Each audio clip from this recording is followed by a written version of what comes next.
Ito yung mga Nike na nakuha natin.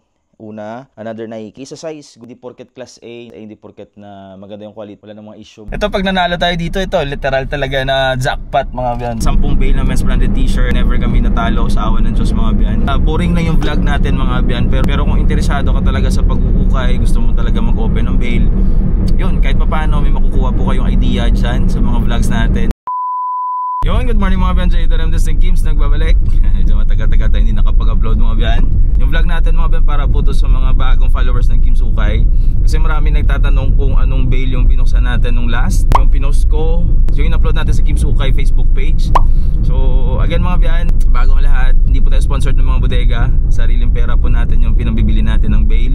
So sa mga nagko-comment na fake daw o imposible daw yung mga nakukuha natin sa isang galing lang sa isang bail yun. So again, di po tayo sponsored ng bodega. Ano lang po tayo, online seller lang po tayo na naghanap ng magandang bail na available sa market, saka binibenta through Facebook live selling. Yung gusto na namin makatulong na sa mga gustong mag-try ng ukay-ukay business mga biyan.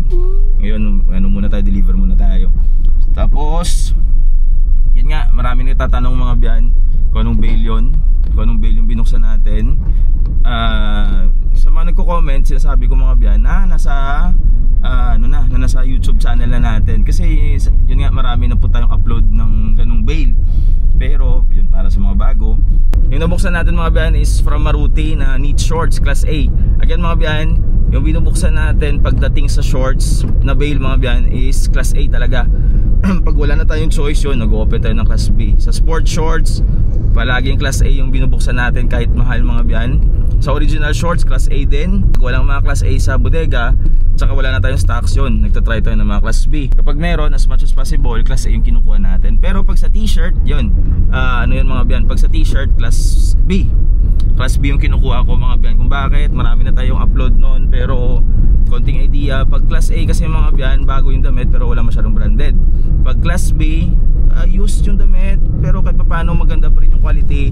Tapos may makukuha tayong mga branded doon mga biyan sa class B. Sa class A, konti lang, pero if ever makakuha ka, solid naman. Pero yun nga lang, mahal kasi ng class A. Tapos yung bentahan mo halos sa lahat ng makukuha mo sa class A, bagbagsak presyo mo rin naman kasi nga hindi sila branded. Unlike sa class B, mura mo siya makukuha. Kung makukuha ka mga branded na mabenta mo ng 150 up, so bawi ka talaga. Kapag mura mo lang siya nakuha, mura mo lang nakuha yung men's t-shirt mga biyan. Kasi minsan yung iba overpriced, so kahit na puro branded pa yung laman, minsan mahirap mabawi yung puhunan. Nasabi ko na rin naman about sa t-shirt, yung men's branded t-shirt mga biyan, okay na okay sana yon kung hindi lang overpriced. Kung nasa 13, 14,000 lang yung presyo ng branded t-shirt kahit class B yun, okay na yun sana mga biyan. Kaso pumalo pa siya ng 17,000 kasama shipping fee. So, pero para sa amin mga biyan based experience namin, based sa 10 bail na nabenta namin mga biyan, hindi kami lugi. Sa lahat ng bail na nakuha natin sa men's branded t-shirt, halos lahat paldo tayo doon. Sa sa late na lang, sa yung latest live selling na natin sa branded t-shirt, dalawa yung nakuha natin, di ba? Kung naka-follow kayo sa Kims Ukay Facebook page, yung unang bail medyo mababa lang yung kita natin, pero okay pa rin kahit papaano. Compare lang natin sa regular lang na bail, same lang yung kita natin doon, pero sa ibang bail mas mataas kasi nga puro branded mga biyan. So pwede mong papaglaruan yung presyo nun, yung naman ng bail. Ano na lang, kung patsamba na lang kung makuha mo sa Benz branded t-shirt is more on mga malinis or okay yung quality, yun, paldo ka sigurado doon. Pero kung more on bagsak presyo, hindi ka naman malulugi basta marunong ka lang magpresyo ng mga damit mga biyan. Again, sa 10 bail na men's branded t-shirt, never kami natalo sa awan ng Diyos mga biyan. Halos lahat paldo. Diskarte na lang talaga. Mga gustong mag-try ng ukay-ukay business mga biyan, masabi ko lang, tsaga lang palagi. Tsaga, diskarte, yan lang mga biyan. Tapos sa mga review ng bail, kahit papaano, boring lang yung vlog natin mga biyan. Pero kung interesado ka talaga sa pag-uukay, gusto mo talaga mag-open ng bail, yun, kahit papaano may makukuha po kayong idea dyan sa mga vlogs natin. Boring lang kasi mukha ko lang yung nakikita nyo mga biyan, tapos yung mga nabuksan natin.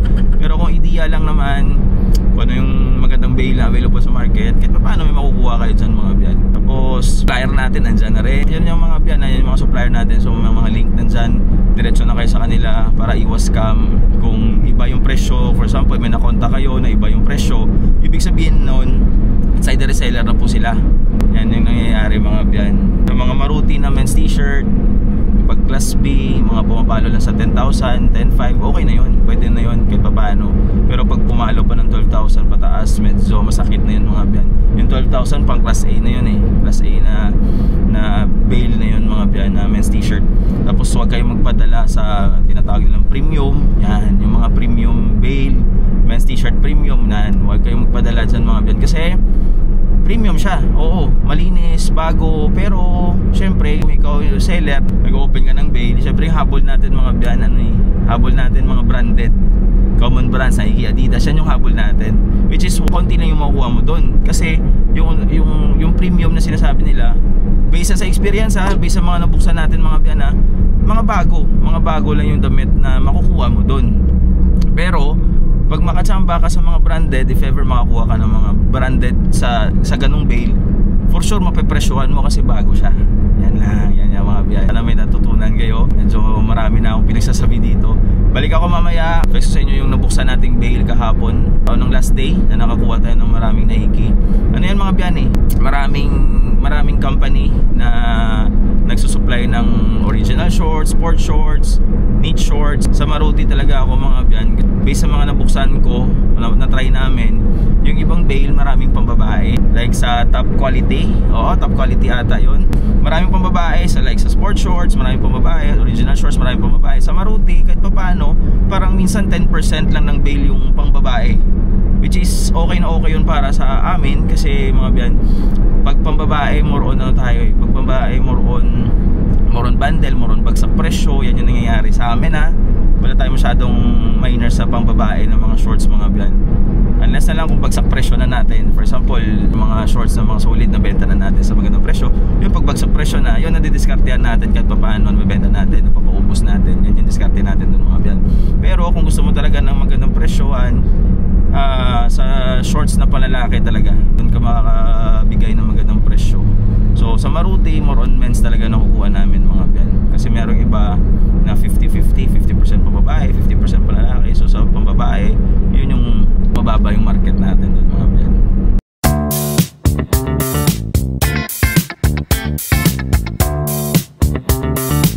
Bago tayo mag 100,000 followers sa Facebook page natin mga biyan, ni Kim Sukay, mag 100k na tayo mga biyan. Maraming salamat sa lahat ng sumusuporta, sa lahat ng mga miners natin. From day 1 hanggang ngayon, nandito pa since 2020. Hanggang ngayon nagmamine pa sa live selling. Maraming salamat sa inyo mga biyan. Gagalingan pa natin. Yun, good afternoon mga biyan. Good afternoon na kasi kanina umaga, ngayon hapon 2:30 na ngayon mga biyan. Kakatapos na natin sa Silay. Last na delivery natin SM. Tapos ng SM, uwi na tayo. Duwa na ka muna. Oo, duwa na ka 200,000. Yun sa mga biyan, tumaya tayo sa loto. Baka sakali. Ito pag nanalo tayo dito, ito literal talaga na jackpot mga biyan. Pero syempre sa buhay wag natin iasa sa swerte mga biyan. Grind lang tayo. Pero yun nga, baka swertehin tayo. Yun, literal talaga na jackpot. So uwi na tayo mga biyan. Tapos natin mag-deliver sa SM. Muli muna tayo ng pasalubong mga biyan sa likod. Para pagdating sa bahay pagkain, pahinga ng konti. Tapos sort naman ng mga ila-live selling natin mga biyan. So mga biyan, dito na tayo. Ito na siya. Shorts knit yung binuksan natin mga biyan. Hindi na po ito bago sa channel natin. Marami na tayong upload. Pero para sa mga bagong followers natin, bagong subscribers, ito siya mga biyan. Shorts knit na class A. Again, pag walang number sign, class A po yan. Pag may number sign, class B. Ito, presyo na ito mga biyan, pumapalo minsan ng 8,500 to 9,000. Depende sa supplier. More or less 200 pieces siya mga biyan. Again, nasabi ko na kanina, more on men's yung Maruti. Nakuha natin pambabae, mga 30 pieces na siguro. The rest pang lalaki na. Papakita ko sa inyo yung mga best finds natin mga biyan. So ito sila. Ito yung mga Nike na nakuha natin. Ito yung una nakuha natin. Issue yan, crack print. Again hindi porket class A, hindi porket na maganda yung quality. Wala namang issue mga biyan. Yung ibang shorts may mga issue talaga. Pero yun nga, dito, konti lang may mga issue. So ito una, Nike yan mga biyan. Another Nike, sa size, good size mga biyan. Konti lang yung mga big size. Kahit big size, adjustable naman siya. So, okay lang. Nike. Ito yung mga alumni natin, no? Yan. Another Nike mga biyan. Nike. Papakita ko sa inyo yung mga ibang brands na pwede nyo makuha sa shorts knit mga biyan. Ito yung solid. Tapos, ito pa, Nike. Ito pa yung brands na pwede nyo makuha sa Bale. Meron tayong Roots mga biyan. Meron tayo ditong yan. Adidas. Ito yung bebenta natin sa live selling. Yung Facebook page natin, umabot na ng 100,000 followers. So, maraming salamat mga biyan. Reebok. Ito, Adidas yan mga biyan. Ito from Route 21. Ganda oh. Route 21, H&M. Tignan nyo naman yung quality nito mga biyan. Ito binibenta natin 200. Champion, 200 each yan. Pero yung iba, 300. Depende sa quality, depende sa kung bago talaga yan. Tapos Swisstech. Ito, Champion. Ganda mga biyan. No? Kappa, yan. Nakakuha tayo ng Kappa mga biyan. Reebok. Nung last na live selling natin, or no yung last bill na nabuksan natin, yung mga Reebok rin tayong nakuha doon. Ito, from Dixon. Solid na ito. Dixon mga biyan. Puma. Pa ba? Ito, solid din. Civil Regime mga biyan. Ganda oh. Solid din to. American Eagle. Yan. Tignan nyo yung quality mga biyan. Champion. Ganda oh. Champion. So, solid mga biyan. Pag may knit shorts na dumadating sa bodega, kumukuha talaga kami mga biyan. No boundaries. Kaso mabilis itong maubos. Yung supplier na sa description na ng vlog natin. So, diretso na kayo sa kanila. Pero feeling ko ngayon, sold out na to. So, ano na lang, time to time, check nyo lang mga biyan. Diadora. Check nyo lang yung page nila or yung Facebook nila. South Pole, kung may available na stocks. Basta mabilis maubos to. Adidas. Yan, no? Marami tayong review ng Bale na to. So, search nyo lang dyan sa YouTube channel ng Kim's Ukay Knit Shorts. Parang meron tayong 5 vlog dyan mga biyan. Jack and Jones, ganda oh. Ganda mga shorts mga biyan. H&M, Under Armour. Yan oh. A-Lab. Ganda. Solid yan mga biyan. Champion. Yan sila. Ito yung flex ko sa inyo. Ito na yung mga best finds na natin mga biyan. Ito yung pinipresyon natin ng 150, 180, 200, 300. Ito na sila. Ito pa. Fila, Paksan. Meron tayong Paksan. Tommy Hilfiger, Abercrombie & Fitch. Quality yan. So, mga nag-open ng Bale, alam niyo yan. Roots. Under Armour. Ganda yan. Tapos, ito, Nike. Off ata to. O, fake to fake to. May nasamang fake. Tapos, ito, American Eagle. Solid din. Ito. NBA, mga biyan. NBA. Tapos, once nag-open po kayo ng knit shorts, ito yung mga brands na hindi nawawala, mga biyan. George, H&M, yan, George, Old Navy, yan.